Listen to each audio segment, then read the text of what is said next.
Hello, y'all. How is everyone doing today? And once again, in front of the bright lights, I realize my glasses are a complete mess and all the glare. How y'all doing? I see we've got some amazing folks in chat. We have got a double dipping the Growly Bear. Thank you very much for hanging out over on the YouTube as well. I really appreciate it. I think I am... How many hours away? Hold on, I'll check. I'm so close.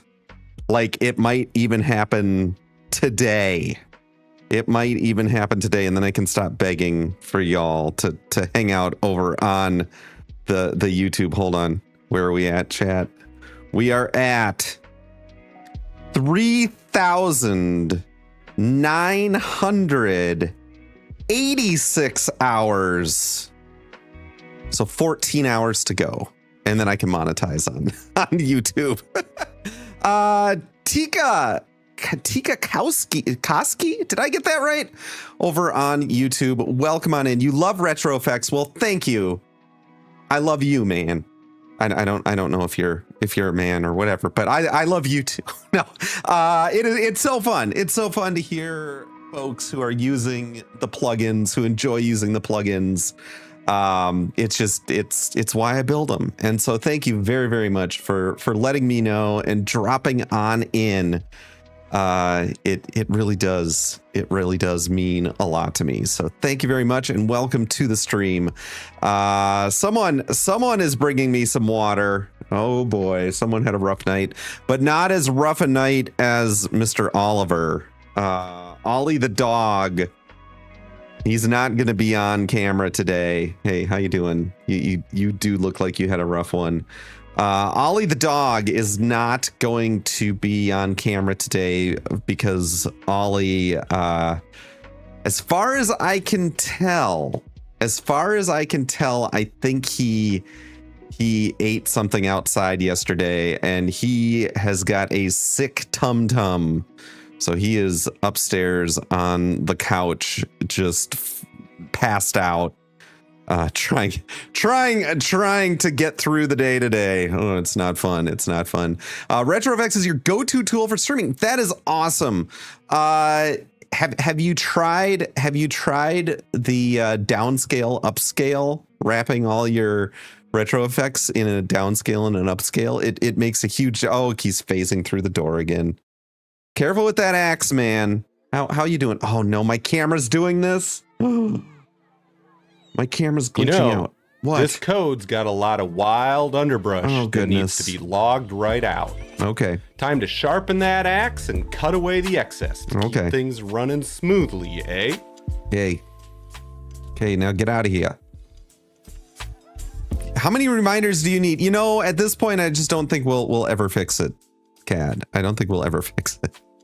So my camera may be glitching out this whole stream. I don't know what's suddenly going on with it. It's probably something to do with Windows, but we'll figure that out. But Tika, have you done the downscale upscale? I can show off that technique if you'd like to see it. I haven't tried that one. I mainly use CRT and NT. Okay, here we're gonna. Do you want one of the secrets? One of the secrets that takes retro effects from like awesome to like mind blowing. Okay, let's do this. You're new. DeGrowly Bear is definitely new here. I've got a new video I'm working on right now for text effects in OBS. So I can give away what's going to be some of what's going to be in that video, hopefully coming out on Thursday. Let's fire up. Let's take a quick dive into building some cool stuff in what's it called? In OBS. Hold on. Let me find the right OBS to run. I have several. Oh, hold on. I don't want to give away. I'm going to wait a second. I don't want to give away the ultimate text effect yet. I'll show it to you before the end. Okay, so let's switch back before I give away the ultimate text effect. And here we've got some retro effects action going on here. But let's show the way. Wow. What is going on with my operating system? It's so like glitchy and crap. Oh, well.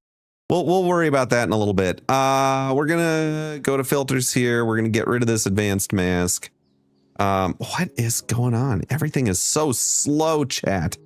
It's so slow. So, let me crop this in. Let me get myself a background quick. We'll do Office BG. Just got to get a little face cam scene set up here. I'm really concerned. My computer is not happy. Are you all noticing? Like drop frames and stuff? It seems like everything's going out. I think it might just be the UI that I'm seeing that things are getting choppy, but we'll just have to deal with it today. Okay, so we're gonna go to stream thing. Looks fine. Okay, then I'll stop worrying about it. Oh, I don't want to go into scripts. Let me just grab my blurred background. Do I have a? Yeah, well, there we go. 1080p blurred. That's fine. Looking good on Twitch. Okay. Let's crop you in. This is just a real quick. Wow, I look terrible too. Filters. What color correction do I have on this? Let's just turn. Oh. Let's.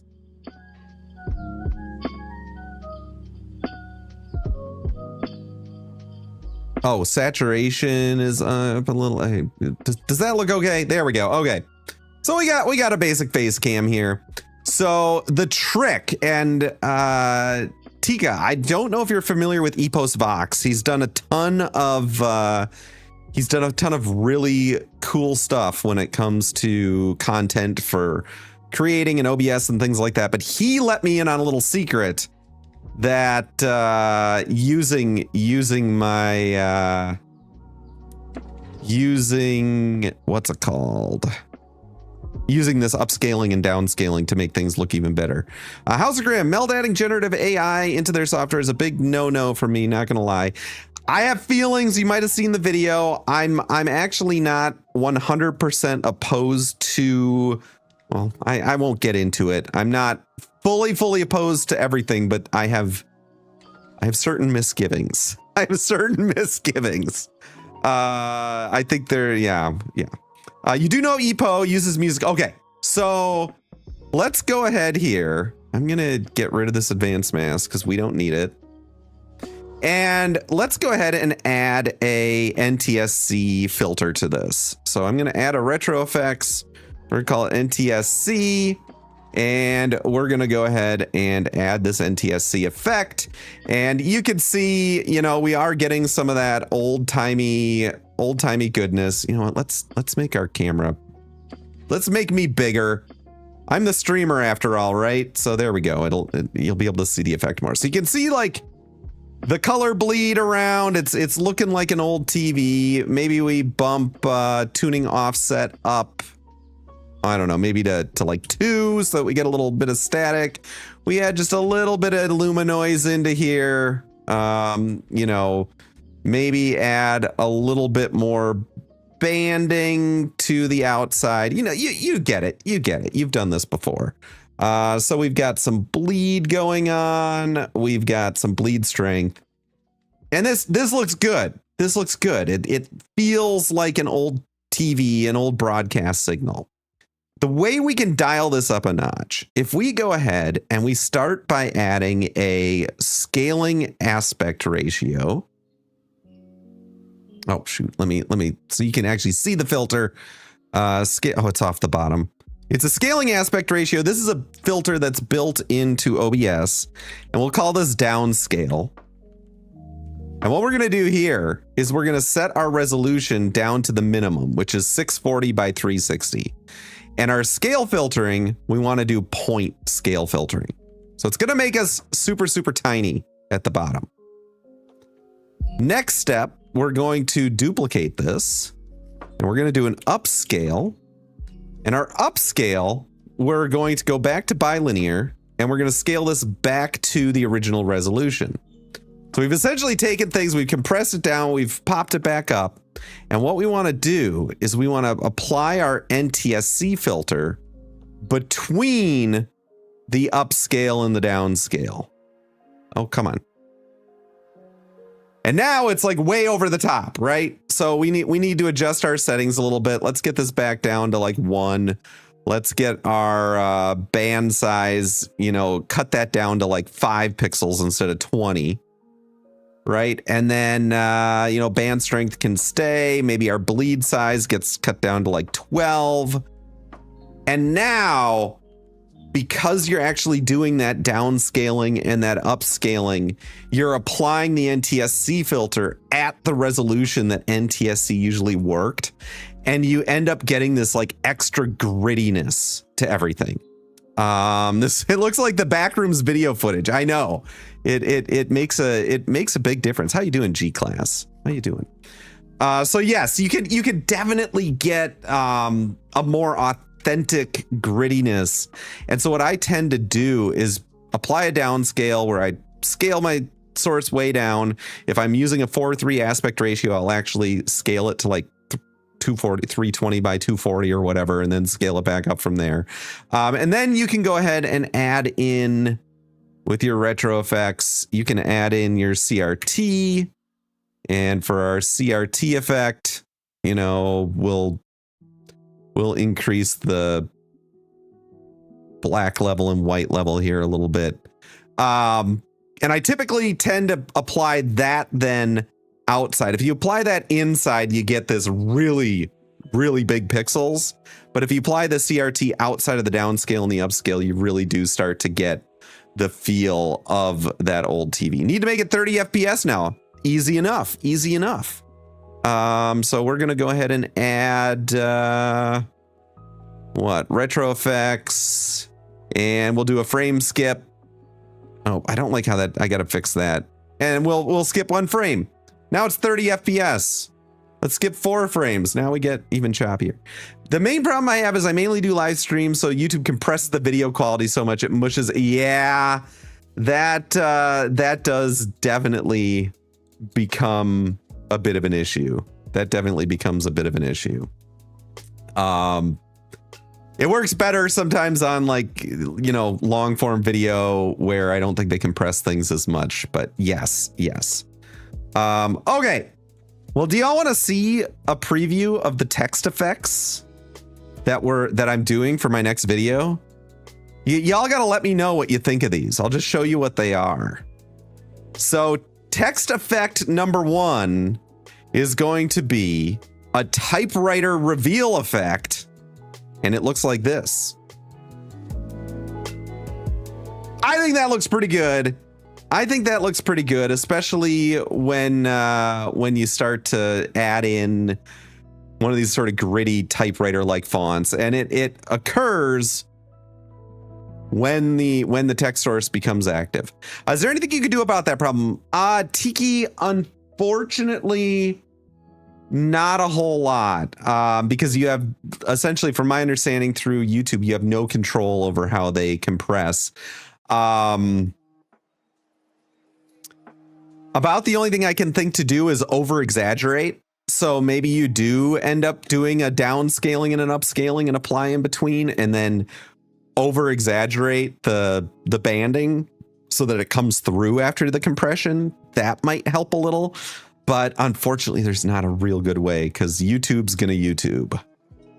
So there you go. There's a typewriter effect. That one's probably the easiest one that we're gonna show off. Next up is a jiggle text effect. If you've ever watched like animated things on YouTube, a lot of times the text is like slightly jiggly. It's like the text has very mild jazz hands, right? It's kind of just barely jiggling just to draw your attention. And this is what we get with the jiggle effect. It's really subtle. You can bump it up to make it less subtle, but it kind of draws the eye to the text. So this is another effect I'll show how to do. We have got a cinematic jiggle physics. Yeah, we've got a cinematic wipe effect. The cinematic wipe effect. Have I finished this one? No, I haven't. We can wait a second. Reveal. This is supposed to. There we go. Activate, reset. Oh, yeah, I know why I didn't have this on activate, reset, because I wanted to activate it manually. So if we have text like this, we can do this fun little cinematic wipe across it, which I think is kind of cool. And, you know, when someone, you could have like dark follower text, and when someone follows, you could have it go across with the follow, which is kind of neat. You do the opposite. You tone the filter down a lot. Yeah. So noise, Tiki, Tika. God, I'll get that right. I promise. Tika, one of the things about noise is the closer it is to true white noise, the more impossible it is to compress it all. And you get all sorts of blocking artifacts and all sorts of stuff like that. So if you're having compression issues, if you're having encoder issues where it's making things look bad and you've got noise, what you would want to do is increase the size of the pixels on that noise so that it spans multiple pixels. You might not want to use the NTSC effect. You might want to use something like the noise plugin and create a noise source over the top and make your noise size, the block size, to be like 4 pixels by 4 pixels, which will introduce that noise, that brightness noise, but it'll be much easier to compress. Pixel by pixel noise is nearly impossible to compress, and so you're going to get all sorts of blocking artifacts and things like that. So noise is definitely the enemy when it comes to encoding. But yes, we have our nice little cinematic effect. That one's actually super simple. Let's see. The next one I'm going to show off is our frosted glass text effect for like a BRB scene. So that looks like this, where you're kind of behind the frosted glass. Exceldro, how you doing? Welcome on in. Good to see you as always. So yeah, we can obviously switch to this, and it does the frosted glass, and it's all automated through Move, which our good friend Exceldro here is the one who wrote the Move plugin. And the last one, this is the one I'm most proud of, and it is by far the most difficult. I think I finally absolutely nailed a neon sign effect, like a neon fluorescent sign effect. So check this out. Check this out. I'm proud of this one. I'm proud of this one, chat. If you set this at full resolution, you can actually see I've got the little like cloudiness you get in a neon sign. And here's the crazy part. Here's the crazy part. Notice if we scale out, notice how we're lighting up the texture behind the neon sign. If I go ahead and change my text, I'll just delete the text here. It all goes away.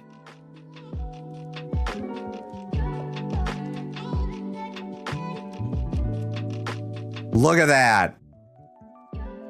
Does that not look pro? Does that not look pro? And it's not just using a glow around this to light the texture in the back. I've grouped up. It's not a single, there's no shaders at all, Exceldro. There's no shaders at all. I've got an adjustment group here. Look at the difference when we turn off the glow in the adjustment layer. And then if we turn off, I've got a gradient here to darken. So if we set our blending mode here, sorry, you can't see it because it's too far down. If we set our blending mode here to normal, then we turn off our text. This is what the adjustment layer looks like. It looks like garbage on its own. But when we set it to be a, let's see, I believe it was a multiply for our adjustment layer, we get this effect. Definitely can use the neon effect. Super cool. Yeah, so I'm hoping to show how this works in the video. Hopefully it'll release on Thursday. All 5 of these text effects and how you can actually affect the texture behind. So that's the one that I've been absolutely pumped. I've been working on it for a long time. Working on a thumbnail for the video. What do y'all think of that for a thumb? Oh, what? My line went away. Where did my stroke go? Where did my stroke go? Hold on. I gotta figure out where the stroke went. Neon text effect clone. Oh, does it need to be neon text effect wide? That's probably what it is. Neon text effect wide. There we go. There we go. What do we think of that as a thumbnail? I hate making thumbnails. I'm so bad at it. I think that would be a pretty cool thumbnail without any YouTuber face. Without any YouTuber face. Because I have leaned pretty heavily into the YouTuber face on some of my make the boring more boring. Yeah, maybe, Phil. Maybe. Although I want to show that even I know your face. I know the face helps. I know the face helps. I'm trying to do things a little different, Exceldro, because frankly, my videos have not had good click-through rate at all. So you won't be putting yourself with a, so the one idea is to do something like this where I can put my and be like, you know, doing the stupid YouTube face thing. But you know, I don't know. I'll figure it out. I'll figure it out. Offset the no face by having a clickbaity title. Yeah, something like that. Something like that. So I could do it. I mean, what do we think? What would be better? Trying to send in a super chat, but it's asking me for a password. I have no idea. Oh, no worries, Tika. No worries at all. No worries. You won't believe how I made this neon effect. I know they're always so clickbaity. I don't know, but this will be worked on here. I'm hoping to finish this video up this afternoon. So YouTube face TM Finite Singularity 2026, something like that. So yeah, that's gonna be the new one. I also have this slide up text effect, which I've got about 10 other text effects I want to do, and this one's a bit complicated too. So I only wanted to do one really complicated one, but let me know what you think of this text effect, which I think is pretty cool. Like, that would be kind of a cool transition or something. So you should do the excited open mouth finger pointing meme expression. These are all 100% native in OBS. They do use plugins. They do use OBS plugins, but they are all done completely in OBS, using all sorts of fun techniques, we'll just say. So yes, all done completely in OBS using plugins. OBS can't do a lot of this stuff without plugins. So maybe I'll do the A/B testing. I don't know. I'm trying to figure it out because my videos seem to have really, really poor click-through ratios, which is one of the big things that incentivizes the algorithm to show your video. And yeah, it's interesting. So I'm trying to experiment around. This video is going to be a little different than my older ones, my previous videos. Again, just trying to experiment. It's not going to go away from who I am or how I like to do things. I'm just tweaking things a little bit. So you have no desire to stream, but you like tinkering. And last time you built something for fun, 90% of the time it involved using a browser source running off of a Node.js. I do a ton of that too, Cross. I do a ton of that too. But yes, OBS has definitely come a long way. Kilted Ninja, how you doing? Welcome on into the chat. Okay, today we're not working on OBS. Today we are working on the project, the ultimate stream panel. What were we calling it?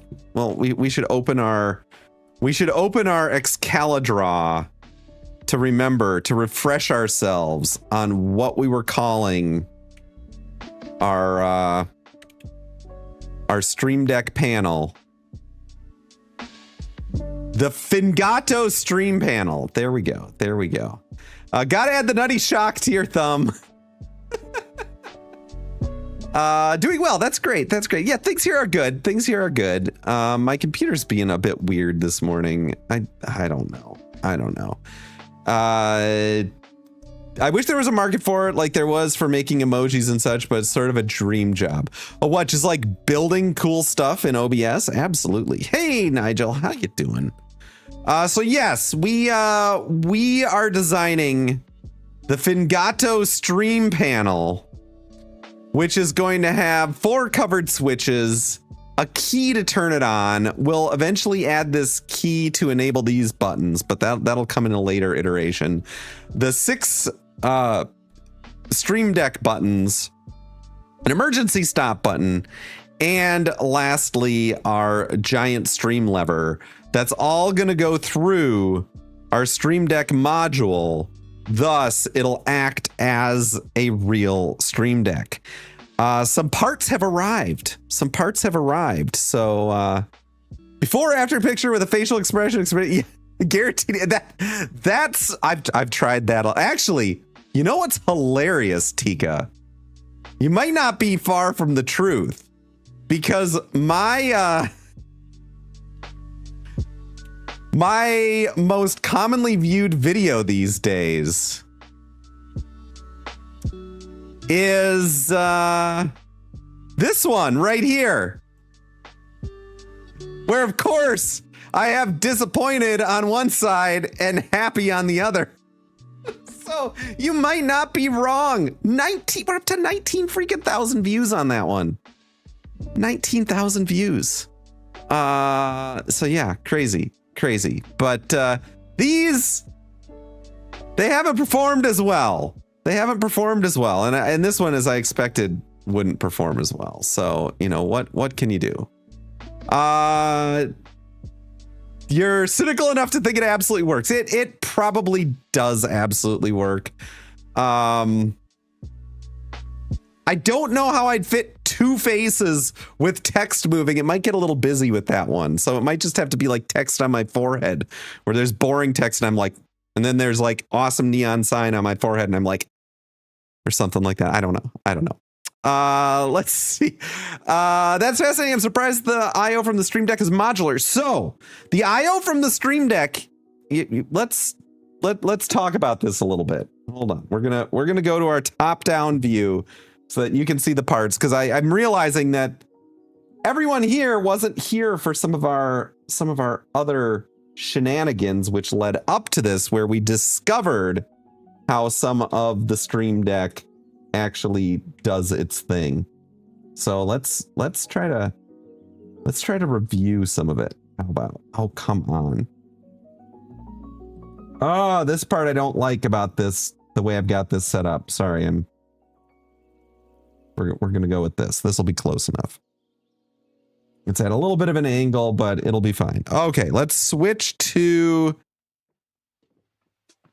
this view. There we go. Okay, let me clean off all the dog hair and stuff that collects on my desk. Yuck. So yes, we have our 6-button module, and it turns out that we can. This is actually a ribbon cable for the 6 keys, the signal that the keys are pressed to go to the little ARM processor that runs the Stream Deck. So all we need to do is pop this guy out, add a new one. Come on. If I can do this on camera. There we go. And then I grabbed one of these little 8-pin breakouts for these ribbon cables. Oh, I guess it's got to go upside down because it's this way. Come on. There we go. And now we've got access to the signal from the 6 buttons here. And it turns out that all these buttons do is pull these pins to ground. So you can literally just put a switch over. Holy cow, C-Sharp's Fritz! Welcome in. I just saw the raid. I need louder notifications or something. And you know what? I need to actually put my notifications on so that I can see them. How did the stream go? How are you doing, folks? Welcome on in. We're working on hardware stuff today, which is kind of fun. Tika, thank you very much for dropping by. Have a wonderful rest of your day. Ryan Walton, welcome on in. Can't stop the signal mall.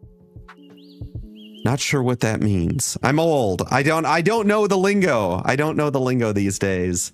Let's see. So what we're doing is we are working on our very own Stream Deck panel, which will be lots of fun. So for those folks who came in from the C# Fritz raid, who dig hardware stuff like this, yes, today went well. We talked a bit about AI impact on our careers. Oh God, I just made a video, and I don't typically share my opinion too much, and I was very nervous to do it, and for the most part, it's gone.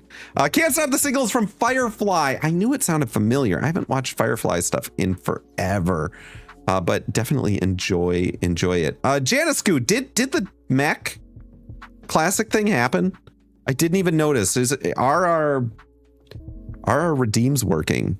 I guess that would be something to. Let me test. Did you work? Oh, wait. It worked. Okay, good.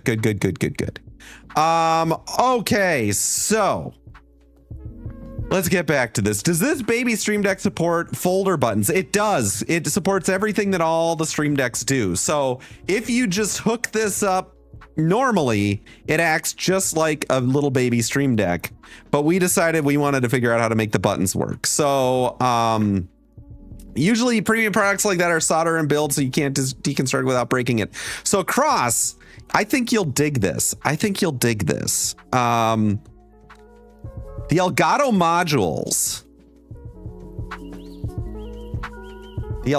modules are super cool, and they're intended for people who want to build stuff.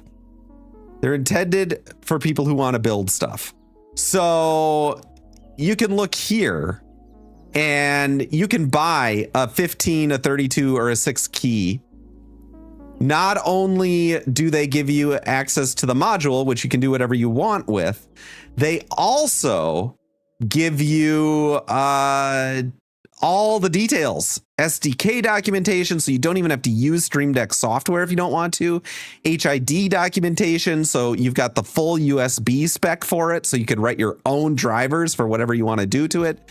They have CAD files, so you can design enclosures and everything, and anyone can go and just add one of these to their carts and buy one, and then you could do whatever you want with it.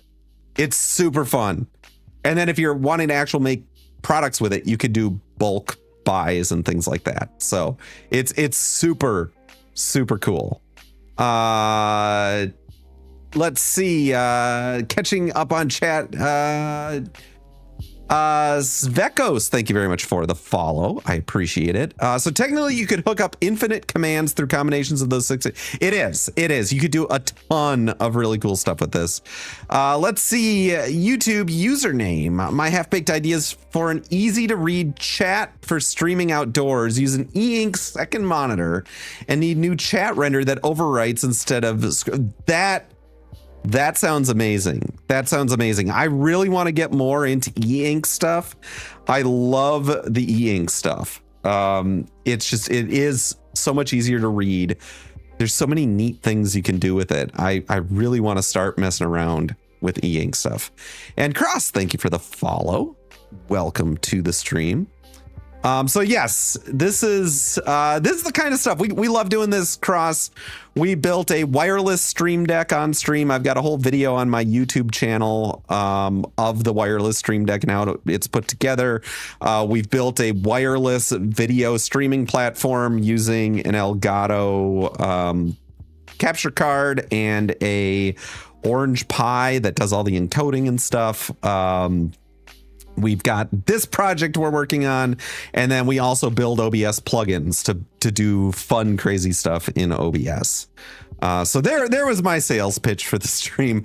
But let's talk a little bit about all of these components.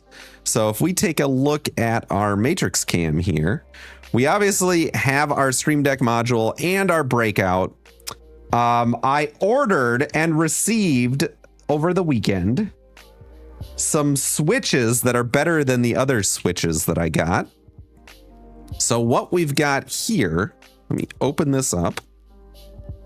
What we have got here is a nice rocker switch, but it's momentary.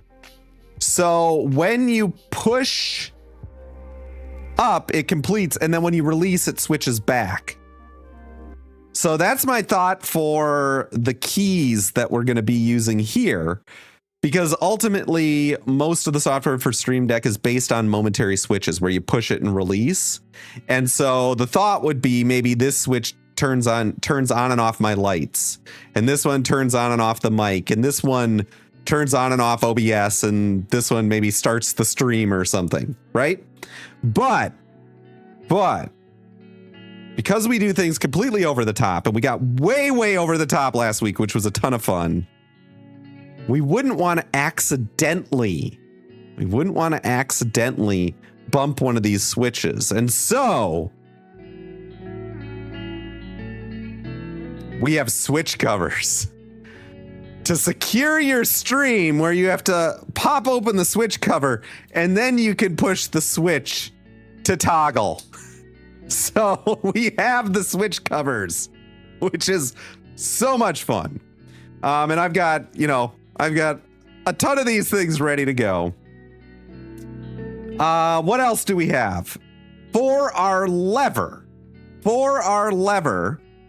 we are going to use this guy here. So notice if we take a look, 2 key verification. Ryan, maybe, but we'll have to. Oh my God, no. Cut the attitude, man. Rugmat, you're totally interrupting my mojo here, and you especially are interrupting my mojo. Don't spill. Whatever you do, just don't. Oh my God, man. Pay attention to what you're doing. You're gonna get stuff on the. Oh! You don't actually apologize, Rug Pat. I know you too well. I know you too well. If you were apologizing for that, then this wouldn't happen multiple times every stream. I need a better clone. I do indeed. Nerduino. I have to ping you offline because I don't think I communicated my question correctly on Blue Sky. I feel like it was being made way too complicated from what I was actually asking, which I'm fascinated by what you say. No, don't be sorry about it. I don't think I communicated it well. So, but I'm still super curious about it. My question was literally like, how much visible area in the sky, regardless of how light falls off and all that stuff, if every photon that came from a galaxy reached us and was bright and we could see it, how much of the night sky would be filled with galaxy, regardless of how far away they are? Like, how much space is there that you could look through the observable universe and see through all of it? You think it would? That's what I was thinking. That's what I was thinking. But I figured I'd ask an actual scientist, an actual astrophysicist about it. So, full widescreen. That's what I was figuring. Like, what is the galaxy coverage from our frame of reference of the sphere of the universe? Oh no, absolutely. Totally, Nerduino. Totally. I get that. I was just wondering, like, if I was to like shoot a particle in any direction, is there anywhere that I could shoot it that it would not hit any galaxy? Of course, ignoring like gravitational lensing and all that stuff. But it seems as if that answer is no. It's galaxies all the way down, right? Okay. So let's talk about this guy a little bit. So if we go back and we look at our setup here, these 4 buttons will be tied to these 4 switches. And then the emergency stop button would be tied to maybe this switch, and the lever would be tied to this switch, so that hitting the emergency stop button triggers this one, pulling the lever triggers this one. So how are we gonna trigger a button with a lever? And the answer is we're going to use this guy here. So the thought is you would have almost like a cam on the lever. So picture like a circle, but it's got a lump off the side of it. And when you rotate the lever all the way, that lump pushes this switch in and then releases when you release the lever. And we'll have the lever be spring loaded, so it snaps back when that happens. So we're going to use this switch for that. For our emergency stop button, we're just going to use a freaking emergency stop button because why not? Doubt it. We can only see so far, but what we're able to see is pretty crowded. Absolutely, Krager Bill. Absolutely.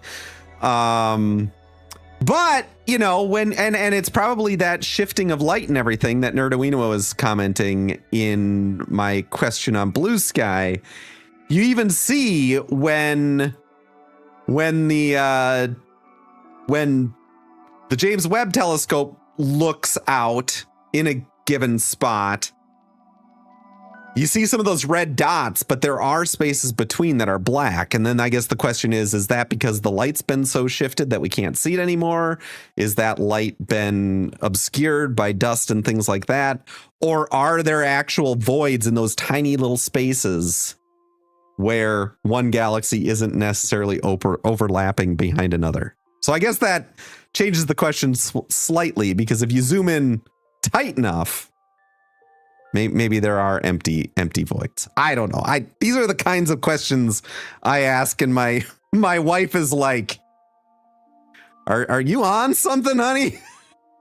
This is getting way too deep. This is getting way too deep." Okay, let's switch back over. And the final component we've talked about right here is a key with a cover. I don't have the cover yet, But I do have the key. So this key in one position, it closes the circuit. In another position, it opens the circuit.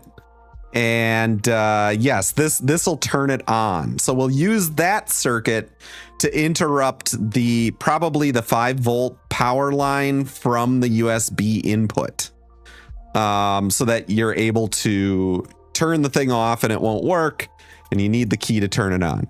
Now, we talked about putting a tumbler, like an actual, like from an old Oldsmobile key tumbler that you'd use to like start the car on the side of the thing, which would be awesome. I talked to a friend about it who actually has an old car that uses those, and he said those aren't spring loaded. They're typically just the twist, and the spring loading comes in through the piece that inserts into it. So we'd have to build a whole spring back mechanism and everything. So I think that might be in version 2.0. But for 1.0, because I just want to get something done, we're going to go without it. But I think that would be awesome to be like, how to start it up. Where did I order the components from? I actually ordered all the components off of Amazon. So I can provide a shopping list with the exception of the module that was sent from Elgato. So yeah, so we've got plenty of the switches, and my thought is today, let's design the panel and I'll 3D print it. I'll 3D print the front panel so that we can plug all these elements in and see how it all works, because I think it's going to be pretty rad. I think it's going to be pretty awesome how it works, and then we can print a back case for it eventually. Then I'll order the acrylic so that we can laser cut the acrylic. Well, actually, it's not even laser cutting. We'll use my CNC to route out the acrylic with the 2 layers of acrylic, which will be pretty awesome. But yeah, that's what I figured we'd do today. And yeah, we'll fire up AutoCAD, and y'all can see just how terrible at AutoCAD I am. There are key switches that should be 3 position and 1 momentary. Yeah, there are, Krager Bill. I noticed that the more advanced ones, they get a little expensive. And so for this first pass, this thing I think was like $4. So I was like, screw it. We're grabbing this for the start. I think the most expensive component here is probably the emergency stop switch, because this is a nice one. It's got like a nice metal button and everything. But yeah, y'all can see just how absolutely horrible I am at AutoCAD or Fusion or whatever it's called these days. But we'll fire it up and Autodesk Fusion, that's what it's called. So let's fire it up and let's start like putting this together. And then, like I said, I can 3D print. We'll just work on the face panel today for our 4 switches, our key, and our little Stream Deck guy here. And then we'll go from there. Okay, why do I have to sign in? Are you kidding me? I already signed in. I saw something just came through. Sean with the 5 gift subs. Yo, Sean, thank you so much. I absolutely appreciate the gift bomb. That is just absolutely too awesome of you. Just thank you. Thank you so much, Sean. And Nigel, Steve, George, Deathwish, and Bleepnik. Congrats on getting those subs. Enjoy them. Tinkercad, SolidWorks. No, I kind of understand Fusion, so we're gonna stick with it. So Code with Sean and WW Sean, both here. Hold on, all the Seans. We have all the Seans here. Let me log in. Oh my God,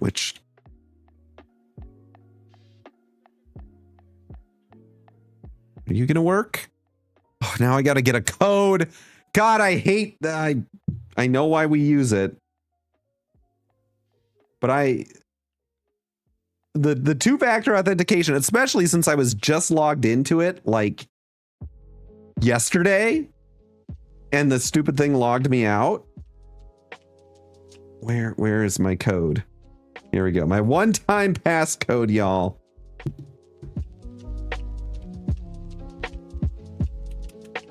And now are you going to log me in? Trust this device. Yeah, okay.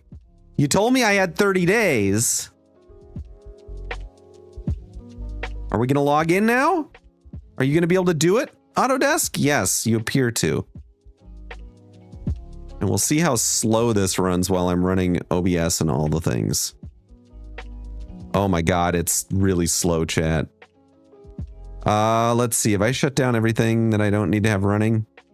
Oh, maybe it was just really slow for booting it or for running, you know, getting it started up because it seems to be okay now.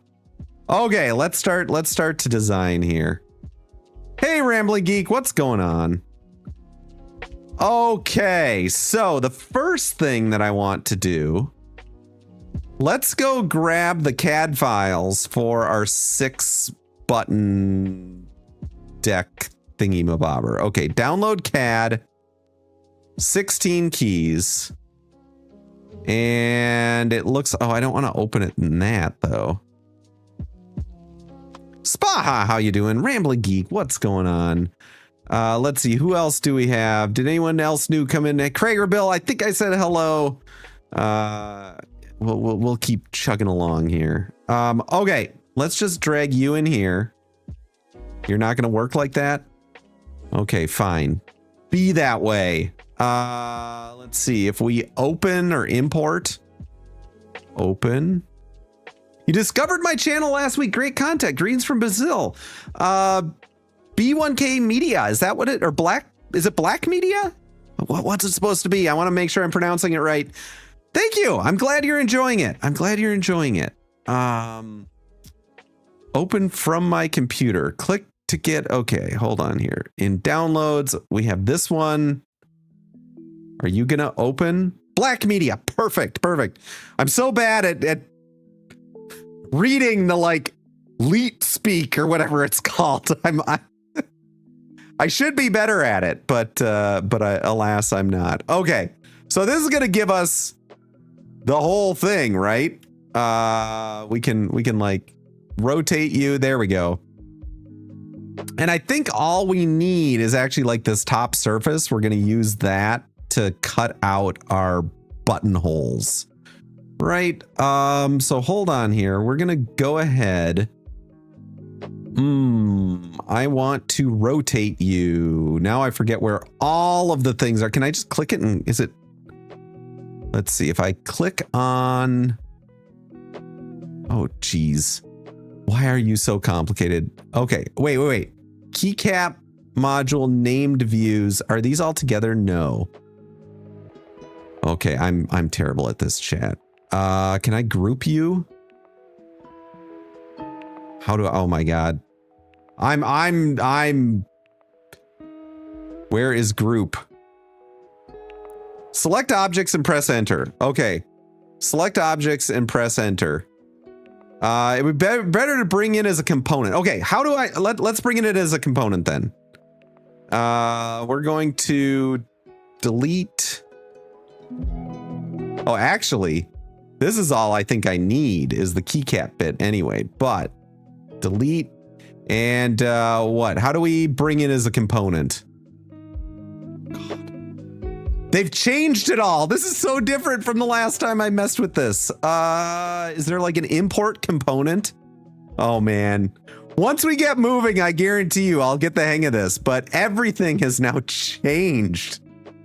Oh, I see. It opened this as a separate thing. This is like a separate model now. So here, call a friend for help. I think Rambling Geek can be my call for help. How do we bring this in as a component? I swear, I insert Would that be it? Insert fastener. I don't see anything for component. Maybe create a component first. How do I do that? Oh, I need serious help here. Shall I jump on? Sure. How do we want to handle this? Like, do you want to jump on audio and everything? That would be great. That would, like, audio and video. We can do like a video ninja or something. Is that what you're talking about? Because if you want to do something like that, absolutely, I'll set one up and we'll import you, and you can walk me through it. Okay, awesome. Let me chat. Give me 1 second here. We're gonna set up a way for our friend here, Rambling Geek, to jump on in and teach me the ways. So let's go ahead and Video Ninja. We're going to create a room. Let's see. Enter the room. There we go. Invite a guest. Copy link. Hold on, chat. Let me just ping. If I can type Discord. And let's see where are we? Here we go. Okay, I sent you the link. Wayne. And I'll hang out here till you arrive, and then I got to set up all my input and everything. So you have been invited. Just passing on the love. Well, you know what? We're passing it. We're sharing it back, Sean. Thank you for the gift subs. I really appreciate it, and I know other folks do too. Wayne, I sent it to you via Discord. Do you want me to send it in a different way? Does that work for you? Oh, there we go. I see we have someone here, and there he is. Hello. Can you? Do we have audio going through here? Now I got to figure out this part of Video Ninja, because this has changed on me as well.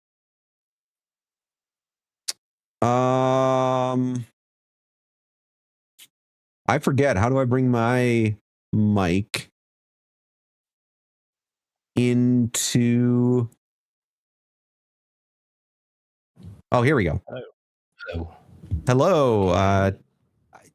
I can, but I don't think you can hear me quite yet. Can you hear me now? I can. Awesome. Okay. Let me bring in. Oh, I think we might have a problem with. Okay, copy solo video link. Let me just add this. We might be slightly out of sync because I'm just going to leave my audio the same way. Chat, could you hear Rambling Geek? Did that come through on my audio? Yes. Okay, good. So I'm going to just add a browser source here. We're going to add this. And I got a solo link, but nothing's showing up now. There we go. I think it might be. Oh, you know what? I think it's just not showing through here. Okay.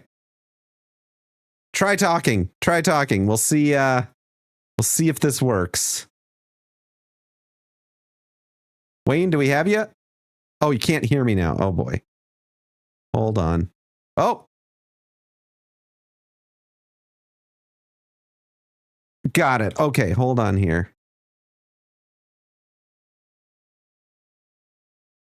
How about now? Is it coming through now? No? Oh, Video Ninja, why are we doing this? Why are we doing this?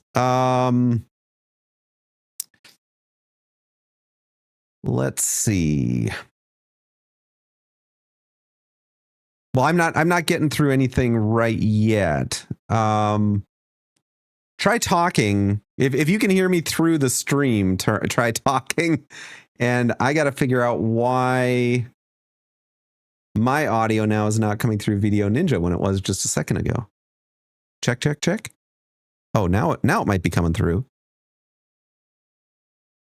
But I seem to keep dropping. Is this not going to work? Hello, can you hear me now? Okay, I can hear you. I can hear you. Oh, you can. Okay. Now I got to figure out how to.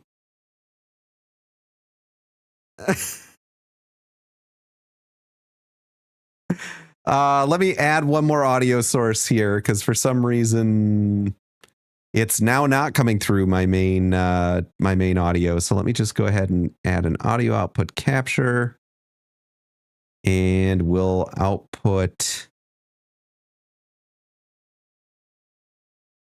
is okay. Try chatting now. Okay. Good. Okay, you're a little quiet, so let me just let me add a little. Rumbling Geek speaking, trying to help Mark. How does that work? Can you hear me now? Yeah, we're Verizon commercialing at the moment. Loviz, thank you very much for the follow. Hello. I can hear you. Can you hear me? Awesome. Yes, I think we're good. Perfect. Okay. So walk me through this. Teach me.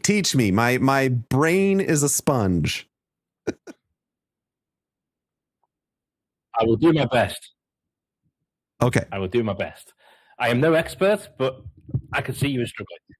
Yes, I haven't used this in a long time, and now it's all changed on me. So you can see 4 square. Well, a grid of squares. Yep.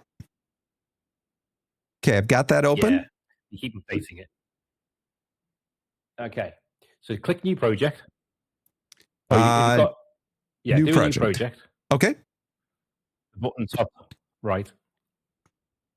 Okay, we've got that. I named it Fingato, and now, yes, we've got the new project. Double click it to go into it. Okay. So double click the rectangle to go into it. Yep. I think I'm there. And if you click upload. And then I can just drag that file. I think we got a bit of a delay. Yeah, I think there's a little bit of a lag. Drag in on. Yeah. Yep. You can. Okay. That seems to be uploading. Okay. When that eventually comes in, then you'll be able to drag it in, and it'll drag in as a component. Okay. Man, it's really thinking about it. Unfortunately, this takes a little while. Okay. It really does. Yeah. It's a bit of a downside. But once you've got this in, then you'll have a component. You'll be able to create a new component. Yep. And then that could be your case or whatever you're designing. And you got can it. individual components. And then you've got an assembly to make your design. Perfect. Oh, it looks like it now is here. It's read only, which is fine. So now do I just, let's see, insert into current design, new drawing? Edit it. So yeah. I want to be able to edit this. Insert into current design.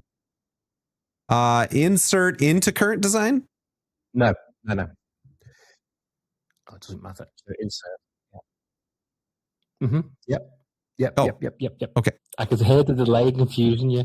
Yeah, no, it's all good. Okay. Yes. Insert. Yes. Sorry. There we go. And now you can rotate it, drag it. Perfect. So then what I could do, I think I remember before I would select like this top surface and put it in a drawing, And then I can cut out the holes for the buttons out of whatever my large, face is and go from there. So does that seem like a reasonable way to do this? To do that, what I would do is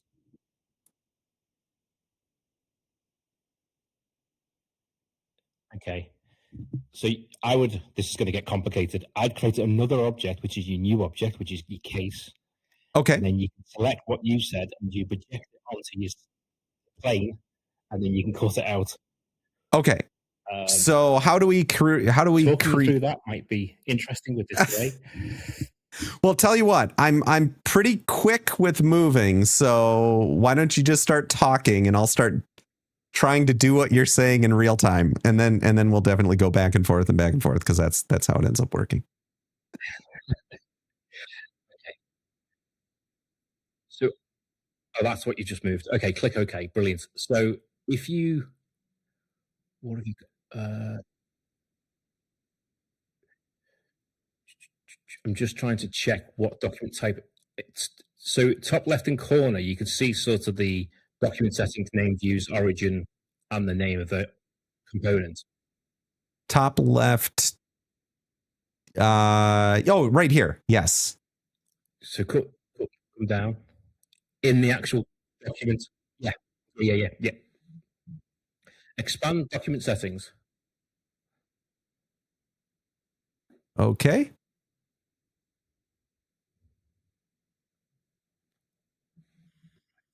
Hang on, I'm not seeing what I expected.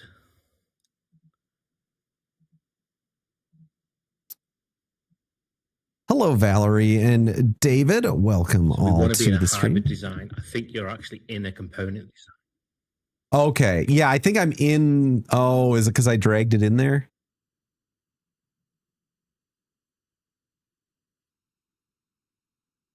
It's okay. So if you do a new design. Okay. New design. Oh, did that? Yeah. We should get a dialog box. It should prompt us. Yeah, it did not. Unless is this the latest version, is it? Yeah, I think it just updated. Ooh, are you a version behind? Uh-oh.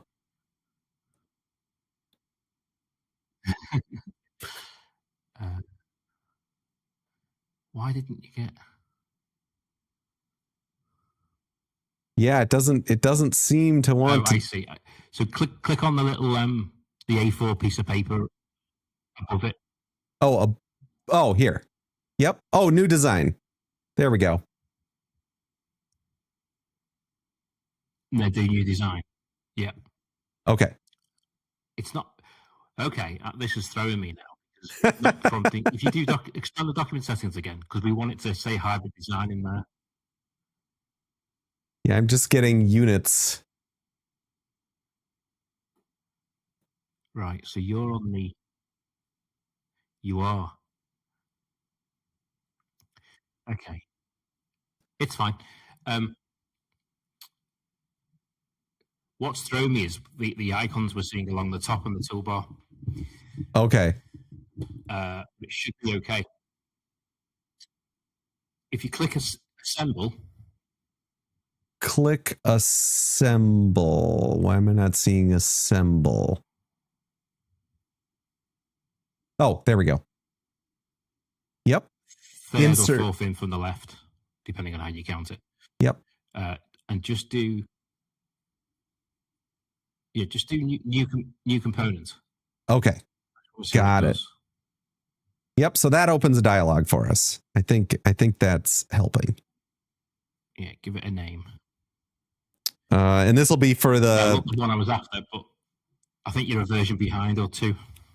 This would be like the top panel or whatever for the name or something like that. Because this is what we're going to make the actual panel out of. Yep. Okay. So we got top panel 1. Yeah. Hey, Kilobyte, how you doing? And then you can drag in your 6-button stream deck. Okay. Oh, hang on. Before you do that, let's see what it does. Oh, I undid because you said before you do that. This is so hard to talk through. Yes, I wonder. So is my audio delayed to you, or is it? Are you listening off the stream, or? Cad, this is Rambling Geek. I'm listening off the stream, and I'm also hearing myself back. Oh, got it. Okay.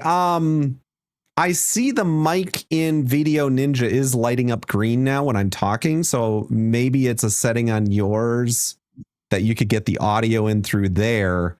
I could also start a virtual camera and then pipe my video straight through to you on Video Ninja 2, if that would help. Then we might be in real time.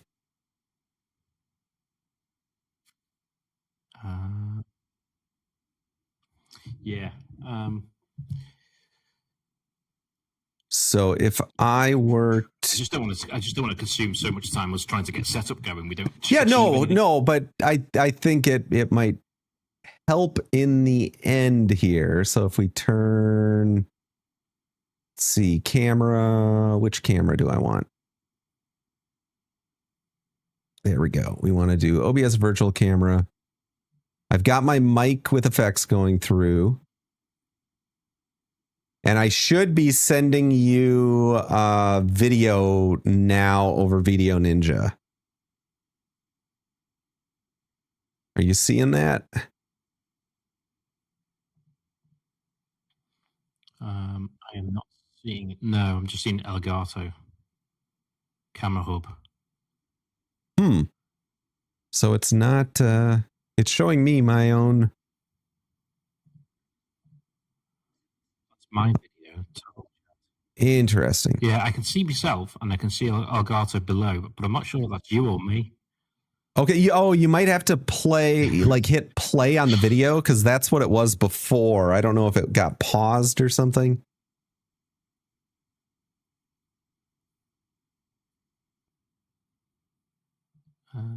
There is no play. There's an upload. I've never used this Video Ninja, so. Oh, but actually, one last thing to try. Try just hitting the refresh button on your browser. See, load it all back in and see if that comes through then.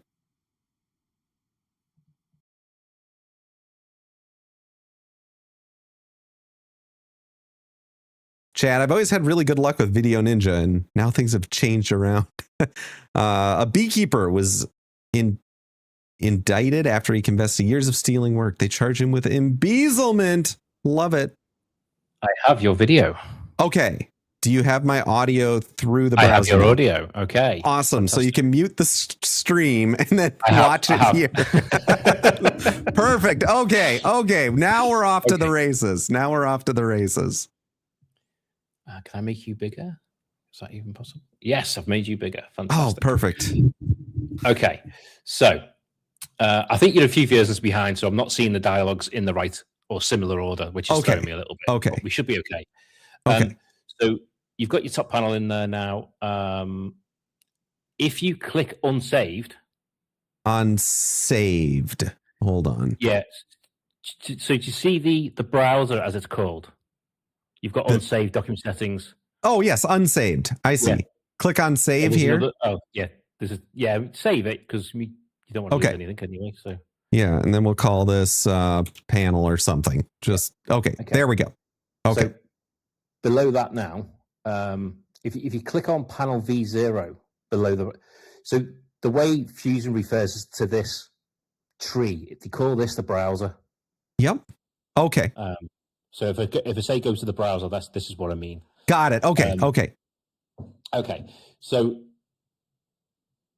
if you now, so the way Fusion, just to give you a bit of a lesson that I've learned the hard way, if you drag that in, it would have put the module inside a component of top panel, which we don't want. Got it. We want it to be at the top level. Yep. So if you drag now we've highlighted the top level. Oh, sorry. Click the radio button.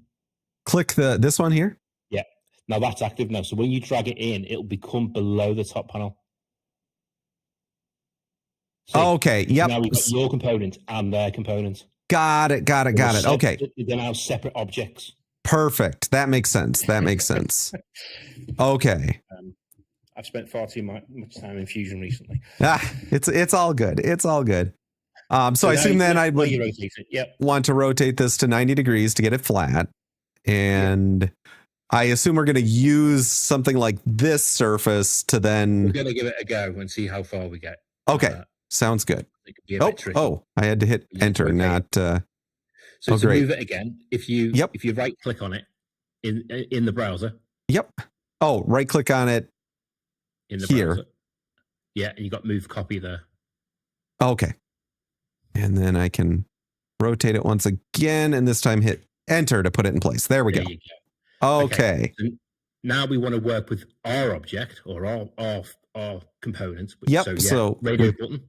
Click the radio button there to make that active. Okay. Do that. So now it's made that transparent because we're working on top of it. Got it. Okay. So now in your XYZ plane box in the top right-hand corner. Yep. Click top, and that'll spin it around for us. Okay. So you've got your sense. I'm actually going to rotate it this way so that it's vertical. Oh, sure. Okay. And then you've got your center of origin right in the middle there. If you can see the little circle. Yep. Okay. So let's just it's good to work with that because things will stay constrained better. Okay. Sounds good. And then if you click create sketch, which is the button. This one right here, right? Yeah. Yep. That one I'm used to. Okay. And then click your top plane. Click your top plane. The square on which is now overlaid. There you go. Yeah. That one. Okay. Wait. Capture position. That just makes sure everything stays. Why did it move? It wasn't meant to move. Why did it move? Oh, you must have clicked the other plane. Oh, okay. Here, can I undo? I'll undo. Yeah. Now. Sketch again. Just expand on the browser on your top panel. Expand that out. No, there's no sketch there, so it didn't do it. Okay. I was just making sure we didn't have create sketch. Yeah. And I gotta. So tell you what, to make this easier, on the I on the SD module, hide it. There you go. Capture position. There we go. Okay. Okay. Codex, the extra voice is Rambling Geek. So. Sorry, say that again. Sorry, I've been really rude and not actually said hello to your chat. So hello, chat. Yes, I'm Rambling Geek. It's too focused on the problem in hand. Yes. Nope. I get it. So now if you show your SD module again by clicking the eye. Yep. There you go. We're back. So now you should be able to start drawing sketches. I have no idea why you're not. So to give you some more menu space, click the squares again, and that'll close that side panel. Oh yeah, or the X here. Yeah. There you go. Yep. There we go. Okay. Now we're seeing a bit more. So one thing before we dive too deep in here, if we look at my drawing, which where did I? Oh boy, did I close? I must have closed my Excalibur drawing. So let me pull that back up. And we can look here. There we go. So looking at the drawing here, I assume we would want our center to be here, and we're going to be putting these buttons in off to the side and the cutouts for these kind of in the middle. Sure. So we should probably move when we do the cutouts, we're going to link where the cutouts are to the position of that component, right? So we'd be able to move that later, and it'll just move where our cutouts all live. That's the hope. Okay. This is the wording. I got you. Okay. So what you might want to do that in that case then is hide the Stream Deck buttons for now. Yep. And then we'll just draw out your design as you sort of want it to be, and then we'll move the buttons where we want them to be before we project the position on. Perfect. Perfect. So let me just look quick. This is what about, that's to negative 25. So this is 50 millimeters wide, I'm assuming. Can we get the dimensions off the website? Oh, yeah. Let's, that would be fantastic if there was I couldn't find like just. I think I've seen them, but I can't quite remember. I'll get to it.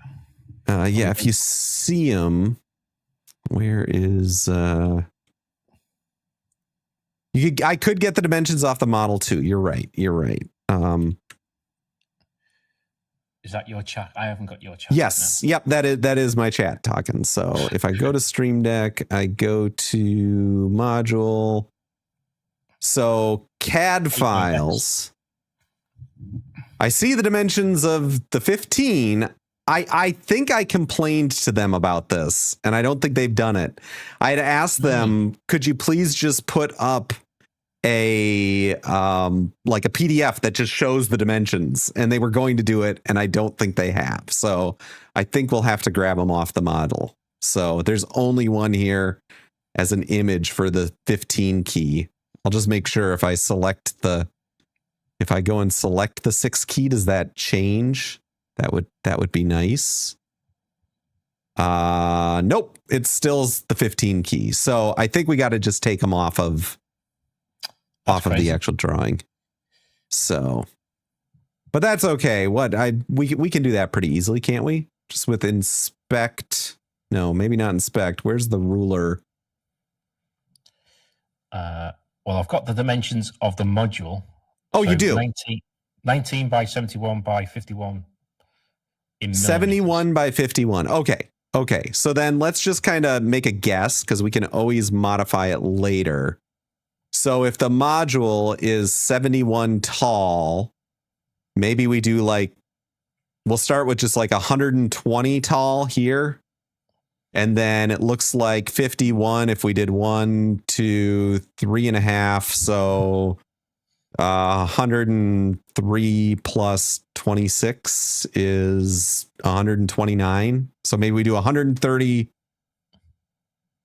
wide by 120 tall, although it seems like it'd be less than 120 tall with this layout. But we'll start with that. We can always make it bigger. Or smaller. Or smaller. Yep. Okay, so let's go ahead and do that. We're going to turn this off. And then from my remembering, isn't there a way we can center? Yes. So there's a couple of ways of doing it. So if you bring out your sketch palette, it's collapsed on the right hand side. Yep.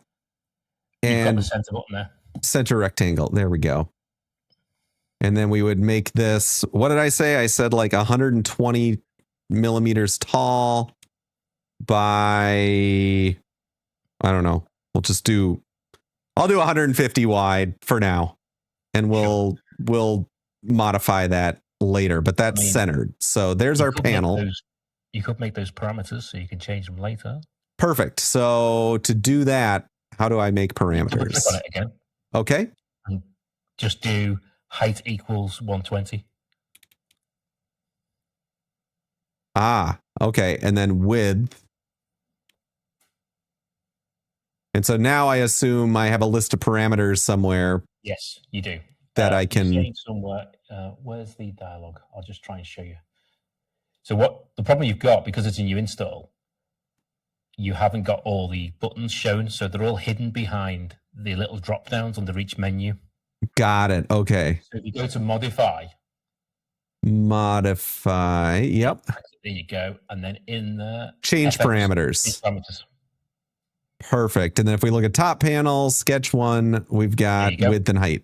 Awesome. Okay. So we know how to get at that when we need to. Well, let's start doing the fun stuff then. Let's fill it a few corners or well, I mean, what I or later. It's up to you. Yeah. So you could click on it now and click E to extrude. Wait a second. Sorry, say that again. Click on. You're still in the sketch, aren't you? Yes. Yep. Okay. So now click on E or type E. Okay.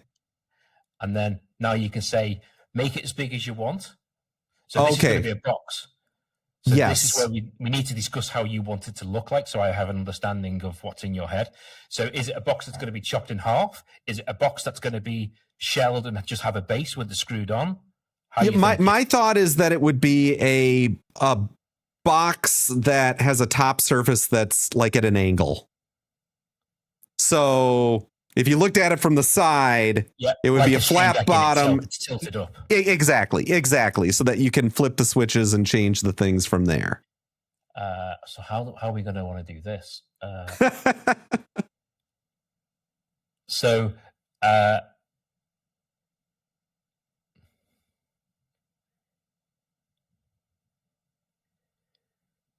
Actually, you know what? Here's what I'm thinking right now, just so that we don't get hung up in these other things and we can learn some of this later. I'm thinking treat this more as a fusion and teaching exercise. Yes, and I'm thinking for right now, all I want to do is 3D print a flat plate with the holes cut out so that I can fit these things in and see how it works. So let's just. Okay. So we'll call this the top surface for now. Yes. Yeah. Okay. Yes. And then we can figure out either doing it again from scratch, which will be easier the next time, or how we would get this tilted and in place. Yeah. So just taking 5 mil or something. Yeah. Okay. Dialogue. Yeah. And if you click OK now.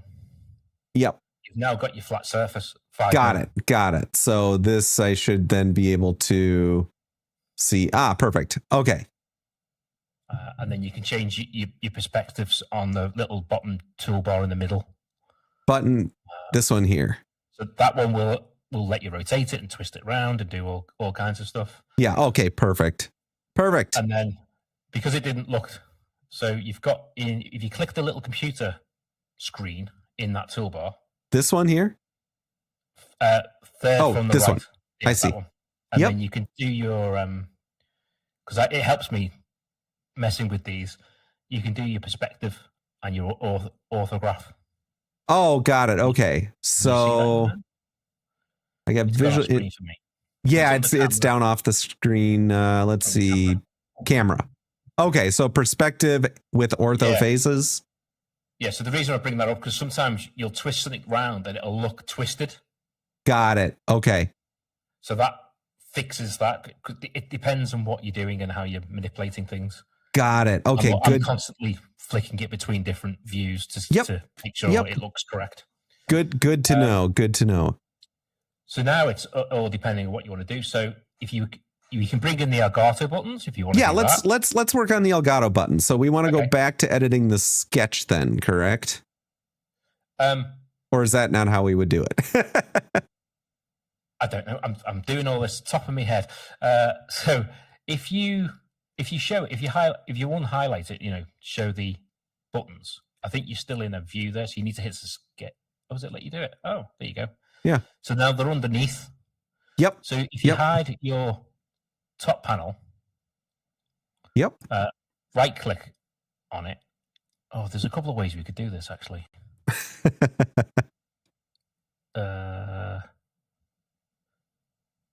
Tell you what. Let's just play for a better word. Yeah. As an experiment. Yep. So if the urge for me to do this in Fusion, because I'm just talking you through. I just want to do it in Fusion so I can give it, but it'll take me double as long. So you should be able to highlight. Yeah, let's see if this works. If you activate the Fusion component, you should be able to activate it. Oh, so I need to undo. Oh, edit in place. Okay. Oh, I think I hit some edit button instead. Yeah, you did. So highlight the panel V1 at the top of the browser. Yep. Highlight that. Activate this and then. No. Don't know why that's not working. It shouldn't matter. So so what you should be able to do now is hide yours. Hide mine. Okay. Yes. And then you can select the round squares I don't really know how to describe this. Well, yeah, I'm wondering, would it be better to select this plate here because it already has the clearances for the button?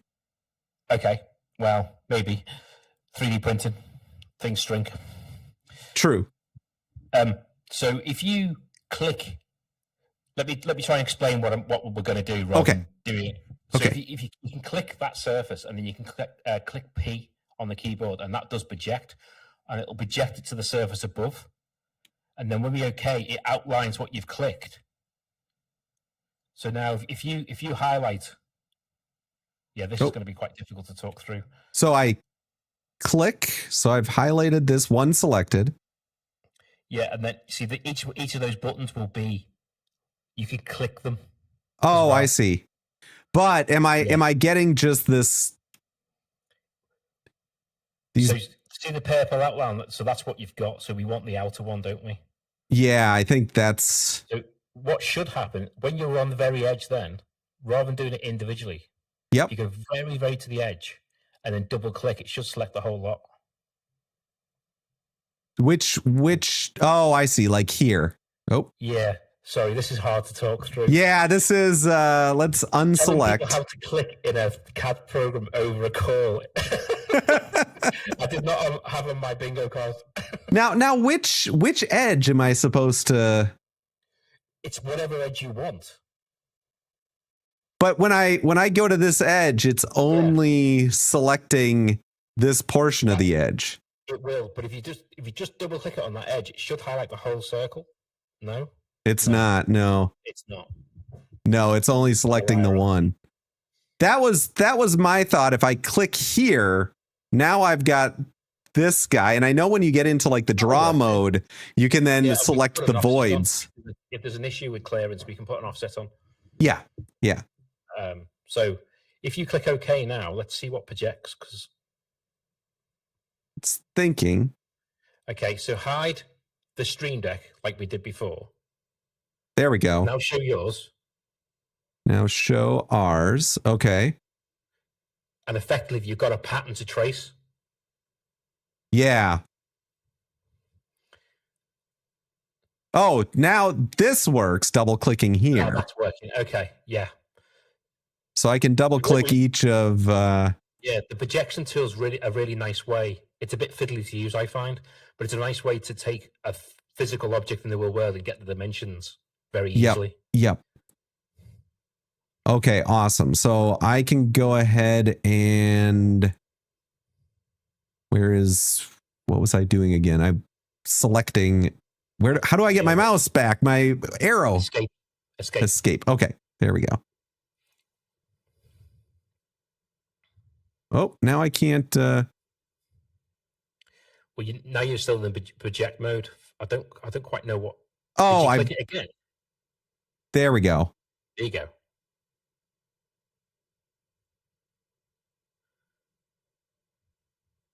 Okay. So now, if you press E again. Yep. And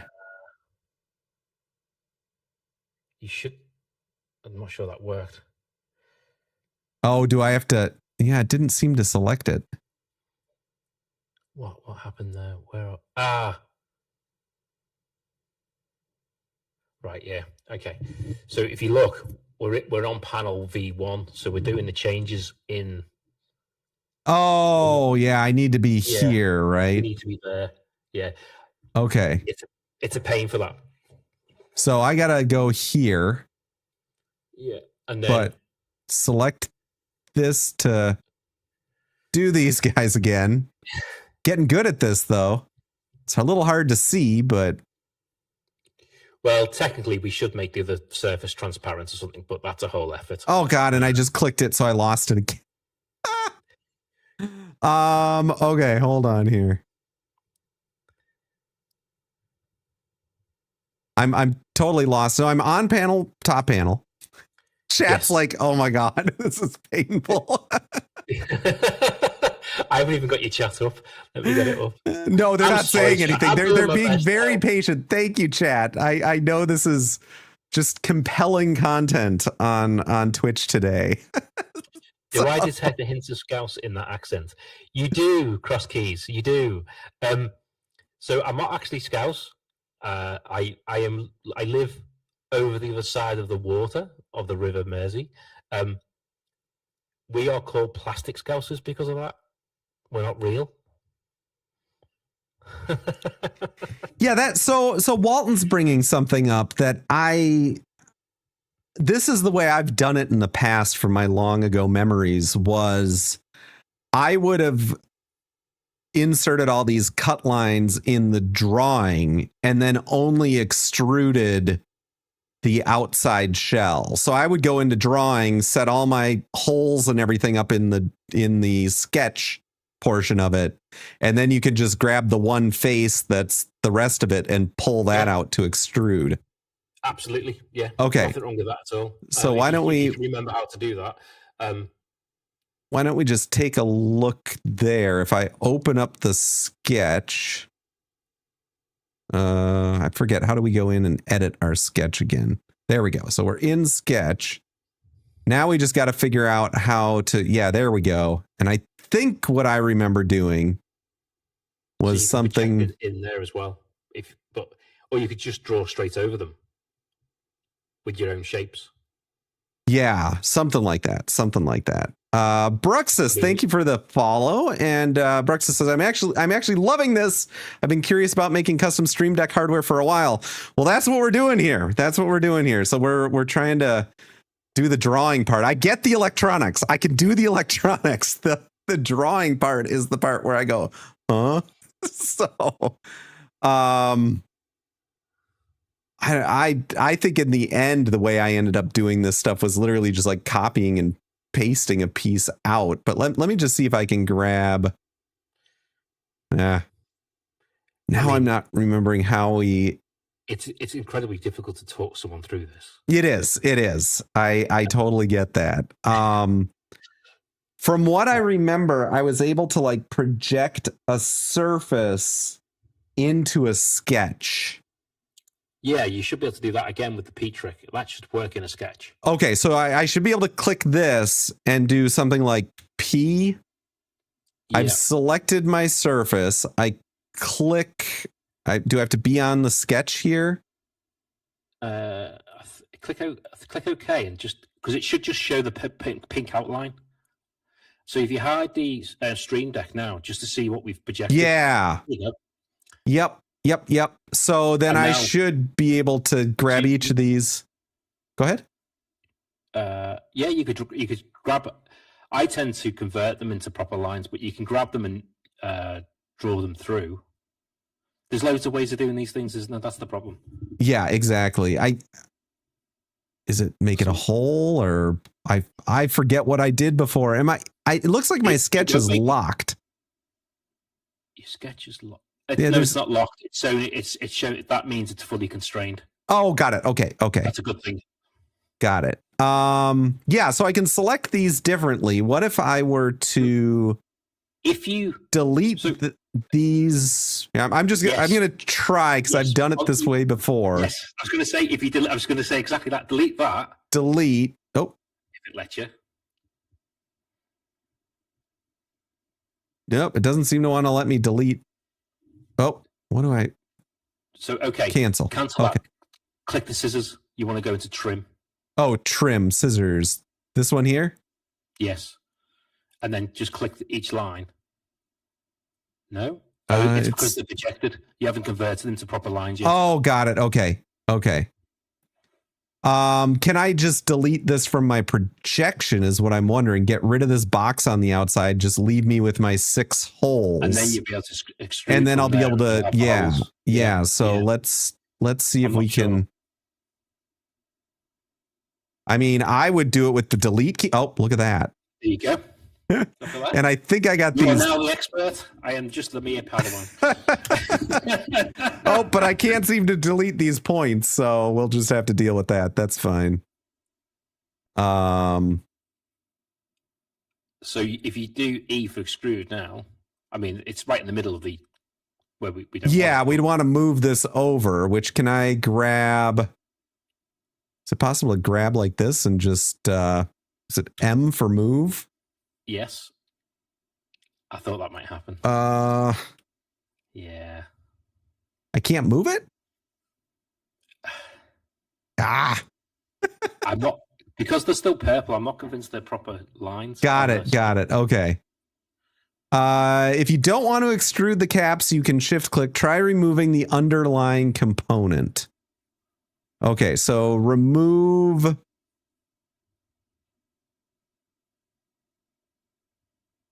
No, move it. Oh, move the underlying component.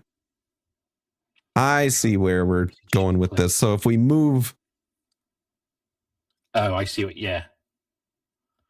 But it doesn't seem to. It won't let you do that. So I think who was saying this? Was this Walton Ray? Yes. Yeah. Yes. If you click the eye again on your component. Oh no, you don't even need to do that. Just right click the SD module component. Right click the SD module component. Then go to move. Then go to move. And then does it let you move that there? Let's see. I have to select. So it might be easier to show it then. I was trying to not make it too busy on the screen. Got it. Show it. But I can't even select it. Oh, there we go. Is this? Nope. No, it's. Oh, this stuff is. I'm sure there's a logic to how all this stuff works, but until you figure out what that logic is, it's like so hard it's maddening. Yeah. I mean, if you don't do things in certain orders, there's like an order of operation. Yep. And I find Fusion very subtle in its cues. Okay, I'm being told I have my component act. Oh, so I have to unactivate. Well, this is what we couldn't do before. We couldn't activate it again for some reason. Yeah, it's like it doesn't want. It has an edit. That just means because it's a separate one, it's gonna. Yeah, you're on a. I think this is some of my issue. You're on an earlier version. Huh. What if you use the hand? The hand just moves where we're viewing. Yeah, Raymond, apologies. Thank you very much for the sub. Absolutely appreciate it. I'm in like blinders on, focused in mode at the moment.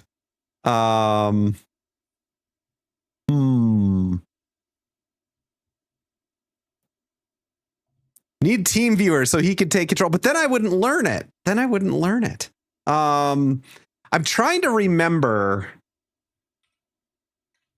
when I did the Stream Deck case. Somehow I was able to like click the buttons like we just did, and it added them as editable lines in my sketch. And then I could offset them and do all that sort of thing. I got to figure out how I did that. Because I have no idea. It was probably from like a YouTube tutorial or something that I went through that showed how to do it. If at some point, hit me up on Discord and we can do a Discord call. Yeah. Need help. I mean, I'm more than game for that. Not a problem. Yeah. I did it with BBB for his son. Okay. I designed a loo for him, a toilet bowl. Okay. Somehow it looks like this is part of Sketch.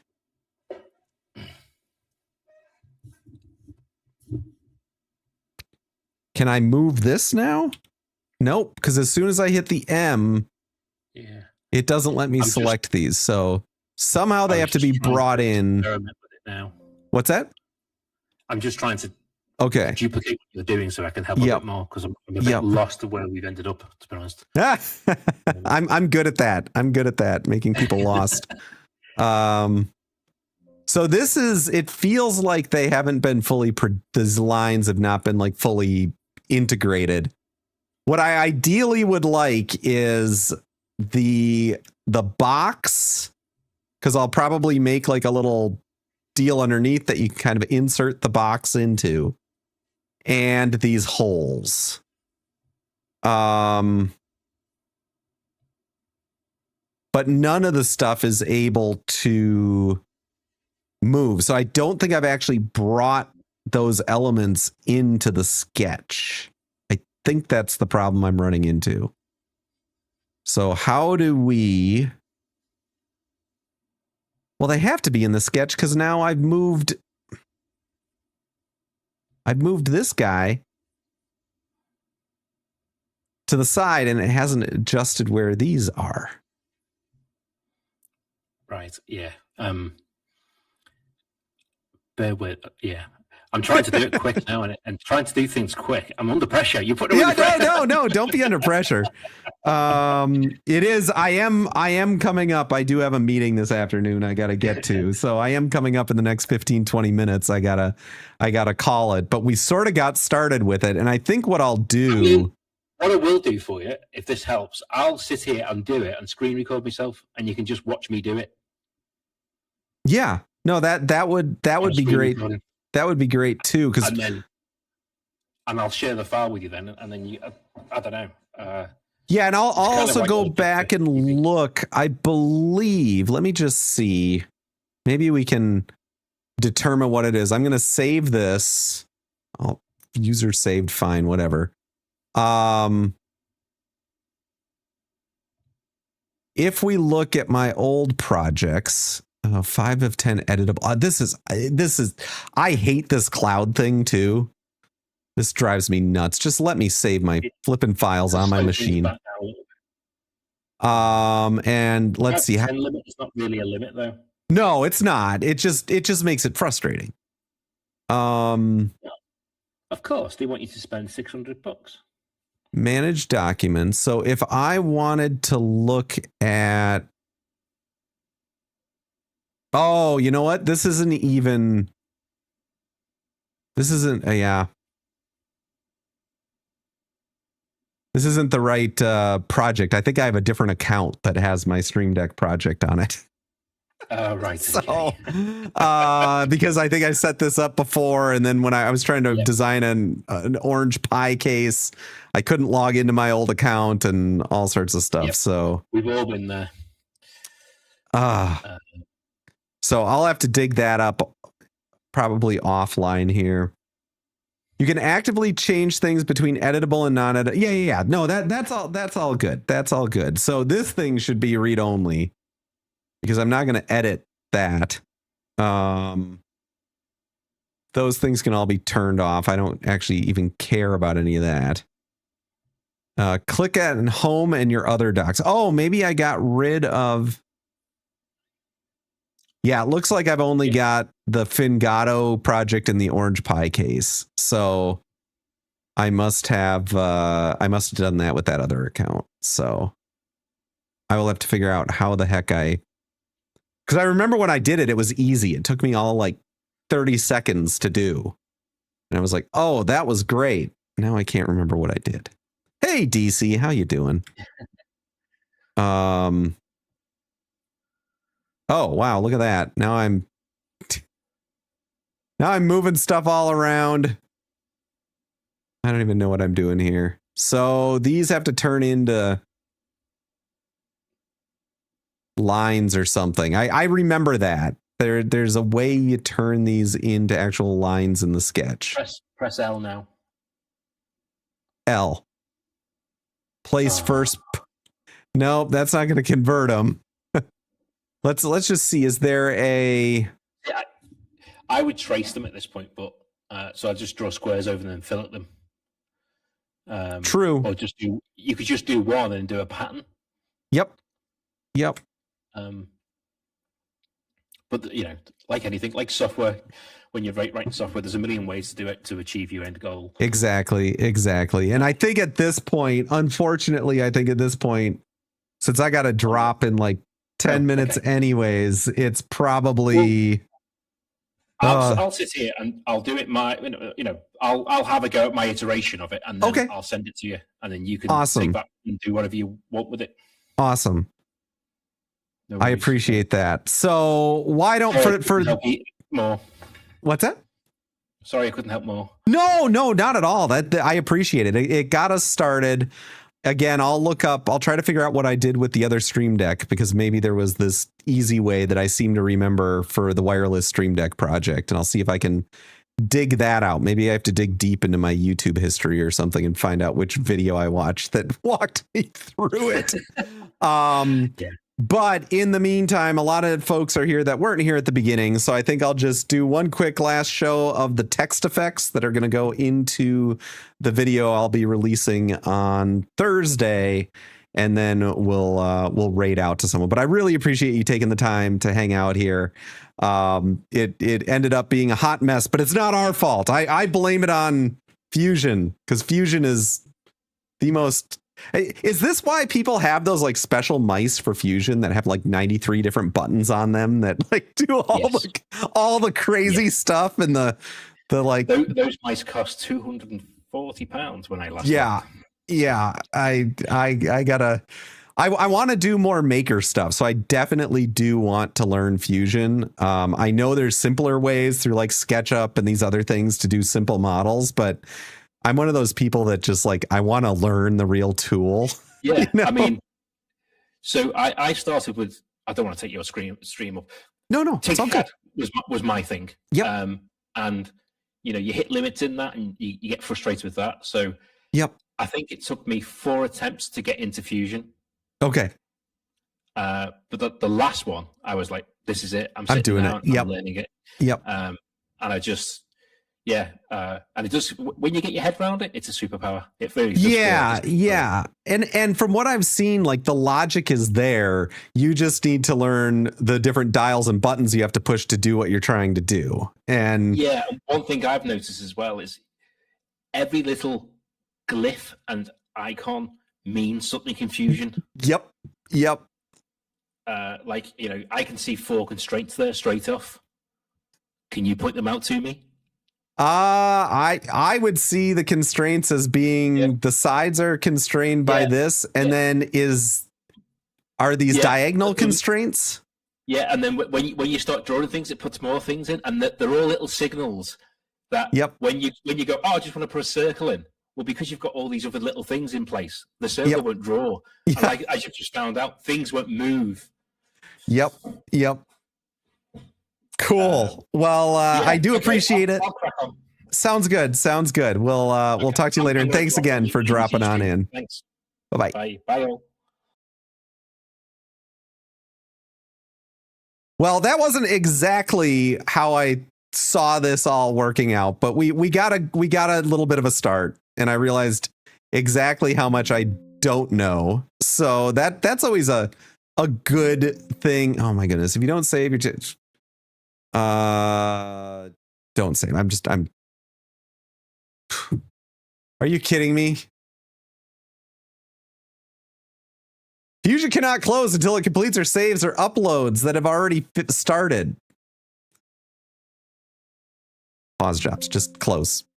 Update later. Close. I just want to close my software. This stuff I don't deal well with.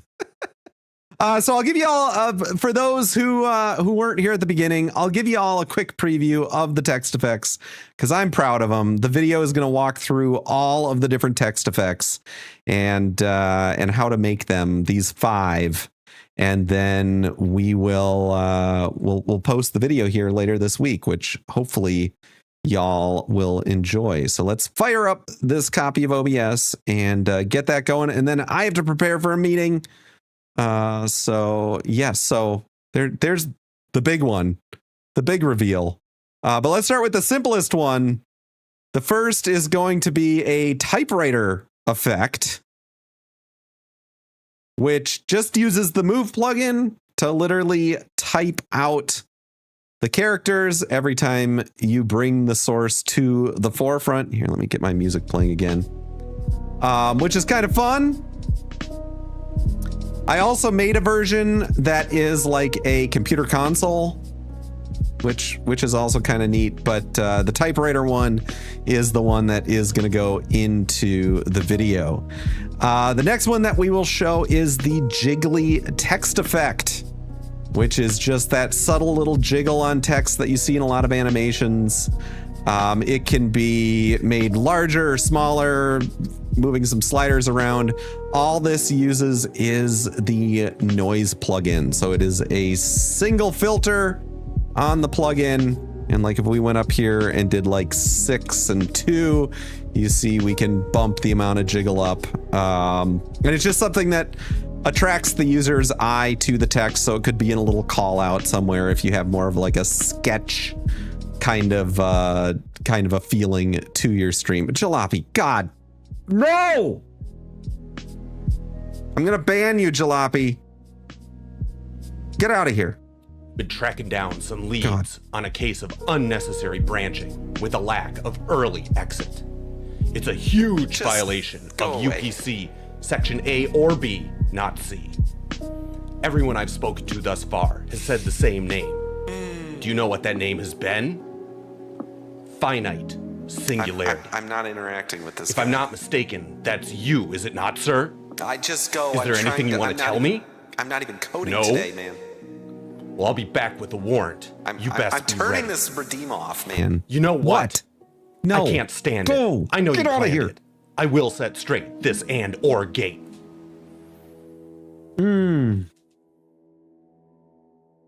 Just go, man. Just go. Before we were so rudely interrupted, here's our squiggle vision. Yes, Grizzleby, squiggle vision. This one's a super easy one to do.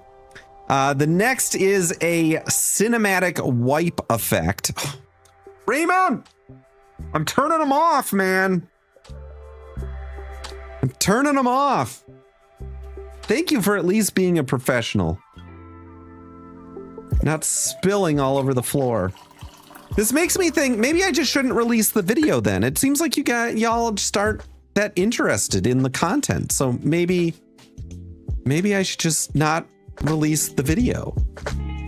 How did you do the focus change? Wait, I think G-Class, I have a video on it.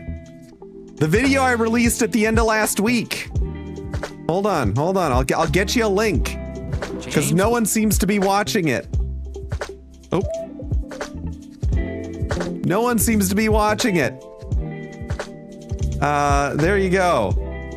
There is the link. Let's see if we do socials. I think that brings up, maybe not.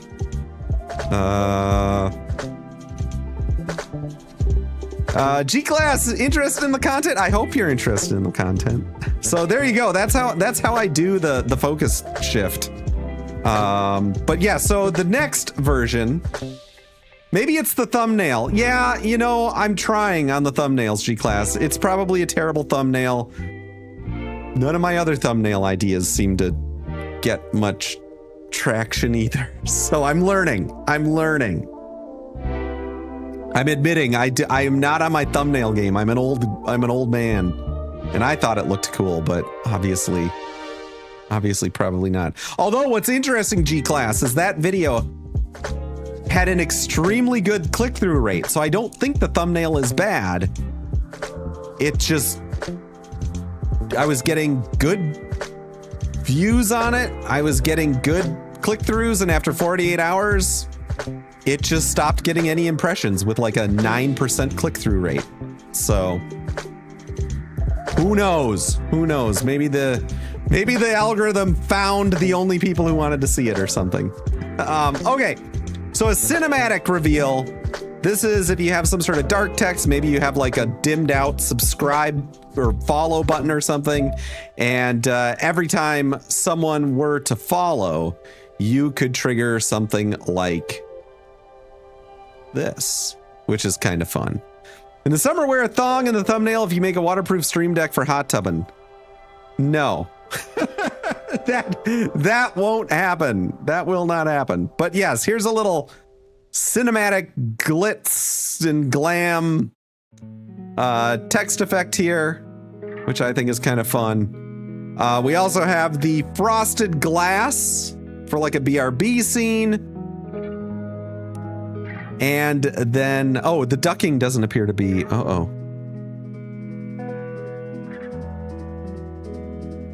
Oh, you know what it is? Sorry about that. This should work better. I had a different source I had added that I needed to take away. Audio output capture 2. Yes, you can go.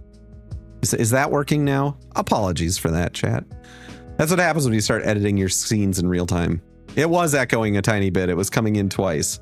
So yeah, it's a nice change to a BRB scene with like a frosted glass text effect. Does it use much RAM or cause memory leak? Does what use much RAM or cause a memory leak? These effects shouldn't. All these effects are relatively simple. And then lastly is the neon text effect, which is the one I'm most proud of. Does that not look like a neon sign? Not only that, but if we change the text, oh, my webcam is, I know my webcam is flickering. I'm having a little capture card issue.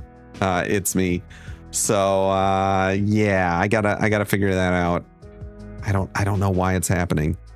But check this out. There's an actual glow here on the background that comes up. You would like to see one up cat in green? They're all caps, so I can't do that. But yeah, you could easily do one up cat in green. I won't give away how we do all of it, but we'll just do neon for now. But notice, if we delete all these off, the glow goes away. The glow goes away. And it's more, if we take away the background and the adjustment, this is all the neon that's happening. If I turn the bricks back on, you see it has no effect, but this is where the magic comes in. And it's in a grouping I made to do a multiply on the background to do sort of an adjustment layer. So if I take this glow off, that's what this would look just with the normal, like, just go ahead and add a glow around it. This is what it looks like when we add this in. Is there the possibility of doing those flickering of it? There is. There absolutely is. I'm not going to show it in the video because it's really, really involved. And that would be like a half-hour video in and of itself. So, if you look really closely, though, let me zoom in here. You can actually see I'm sort of simulating the gas moving around inside of the neon tubes, which if you look very closely at a neon tube is actually going on. It's not perfect, but it's there. You like that, Braxis or Bruxus? Yeah. So that's this noise source right here. We got a noise source that's doing that. So I'm going to show you all how to do all this stuff. And let me know, do we think that this, I made the thumbnail actually in OBS. Hold on, let me set it to this so I can zoom out a little. Nope, come on. Really? There we go. Oh, this wasn't supposed to say neon. This was supposed to say pro, because it looks so pro, right? So if we go back and look at the thumbnail, that's what I'm thinking for a thumbnail for this video. Or potentially, and this has to be edited a little more, I can do stupid YouTube face. I can do like that or whatever, which probably would work even better, but I hate YouTube face, so I don't know if I could bring myself to do it. It's not semi-pro, Jalopy Jones. I'm about to monetize. I'm going to get paid for this work. The 76 cents worth of ads it'll show. So it's going to be pro. So there you go. This is what I've been working on. You can even do things like multi-line, multi-pass. I mean, I think this neon effect looks good. I think it looks good. I never considered doing thumbnails like this. You mean directly in OBS? I like to do my thumbnails in OBS because then I know I'm not like I'm showing the OBS effect, right? And I want to show that the actual like effect is built in OBS, even though the people looking at it don't know. I don't want them to think, oh, this is some like photoshopped thing. I just do them straight in, and then I have a screenshot button for it to hit with my Stream Deck pedal to take the picture. It's always taking photos and masking them in Photoshop, but this seems faster. It actually works pretty well, although you can see this isn't a simple scene, right? This definitely isn't a simple scene. So some work had to be done on this, but yeah. I love how powerful OBS is when using creativity and imagination. I've seen wild stuff done completely. Yeah, that's what we love to do. Done a quick pass, screen grab in Discord. Okay, hold on. We're gonna show off. Oh, there we go. Look at that. Rambling Geek, thank you so much. Oh, I hope I didn't just, I'll delete the VOD if you didn't want your name seen. I apologize, Rambling Geek. Let me know. I'm happy to like just delete the VOD. Apologies. I feel like a moron now just popping that over. Just ping me if you would like me to do that. It's all good. Okay. As long as you're okay with it. I realized the moment I put it on there, I was like, oh crap. But yeah, look at that. So it's working. Awesome. Thank you so much for helping out with that today.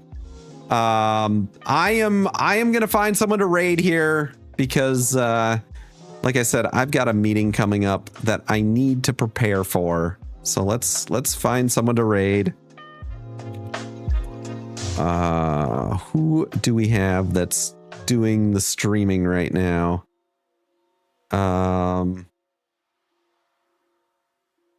You know what? We are going to raid. Oh no, he's doing Escape from Tarkov. He's not doing music.